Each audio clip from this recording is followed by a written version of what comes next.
We had our first 3 kids, and then we tried for a number of years to have another one. Finally found out I was pregnant, and then later found out it was twins.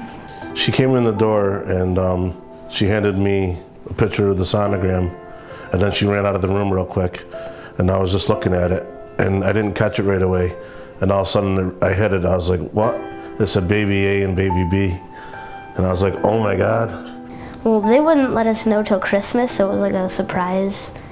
So, well, me and my brothers AJ and Josh were trying to figure out what it was, and I told AJ that I think it's a baby, and AJ said, yeah, like that's ever gonna happen.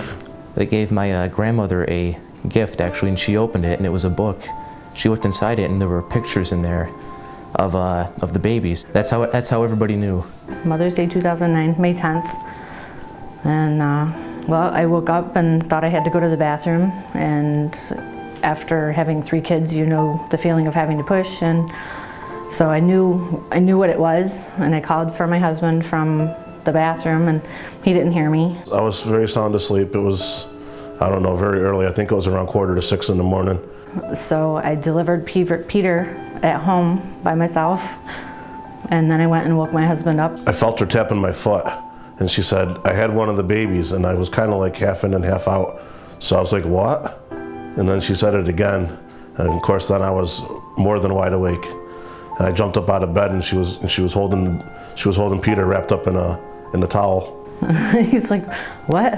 Where did you get that? So then I went into like panic mode almost. I just ran upstairs and I called 911, and they sent up 2 ambulances. The EMTs came to the house and they cut the cord, and they were trying to put a tube down Peter's throat so that they could preserve his airway. When they couldn't get the tube down and my contractions started again, then they put me in one ambulance and Peter in another one, and we both came here to St. Luke's. We both met and went in the emergency department, and then they took us both out and we took the same elevator upstairs, and then Peter went the one way to the NICU and I went the other way to the operating room. They took me off the ambulance gurney and put me on the operating table, and they still couldn't get Mark's heartbeat, and they called for the ultrasound machine. They were looking all over, they couldn't get his heartbeat, couldn't get it, and then finally the doctor got it, and that was the last thing I heard was got it, and they put me out. I went and checked on her, and they said she hasn't had the baby yet, she's doing fine. They wouldn't let him in the operating room because it was an emergency C-section.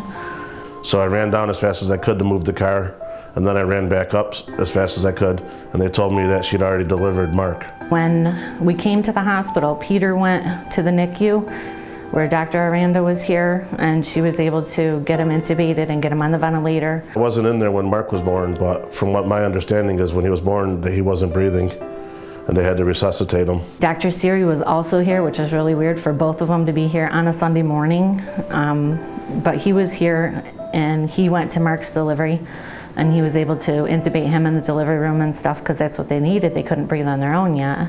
After the babies were born, they took them to the NICU, and they, did whatever they needed, and then they called for Krause's transport team to come and get them. When I woke up, Peter was already gone, and they were telling me to say goodbye to Mark, but I couldn't see him. All I could see was his foot.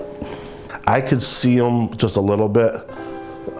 Sarah really couldn't see him pretty much at all because she was laying down in the bed, and the incubators were up pretty high for her to, so she had to wait till for like maybe a week after she got out of the hospital before she could see him. The nurses here at St. Luke's took a picture of each of the babies for me, and so that's what I had until I was released. I mean, you can't imagine just how small they were, and to see him hooked up to all these tubes. But by the time I was released, Peter was breathing on his own, so he was only on CPAP.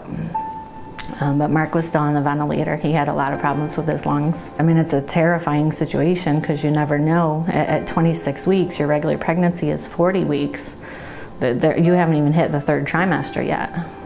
So their lungs aren't developed, their chest muscles aren't developed. Without the NICU here, I really don't think they would be alive, because with the EMTs were unable to intubate Peter, get a tube down his throat to, for his lungs, because he was so tiny. So without the NICU here, he would have had to make it all the way to Syracuse without breathing assistance. And with Mark, his chest muscles were underdeveloped, so he couldn't breathe on his own. He couldn't expand his ribs. So without the NICU and the ventilators and stuff here, he would not be here. Peter was actually released from the hospital at 58 days old, and Mark didn't transport back until they were 71 days old. But then when they were both home, it was just like a sigh of relief. You know, the ordeal is over with. This is the size of a deck of cards. This was the diaper that they put them on them when they were in the NICU, because they were only a little over 2 pounds apiece when they were born. So Peter was 2 pounds 13 ounces, 15 1/4 inches long, and Mark was 2 pounds 10 1/2 ounces and 14 1/2 inches long. So they were pretty tiny. Everybody is touched by something that CMN has done, and you don't know, you don't even know half the stuff that they do until you've received something from it.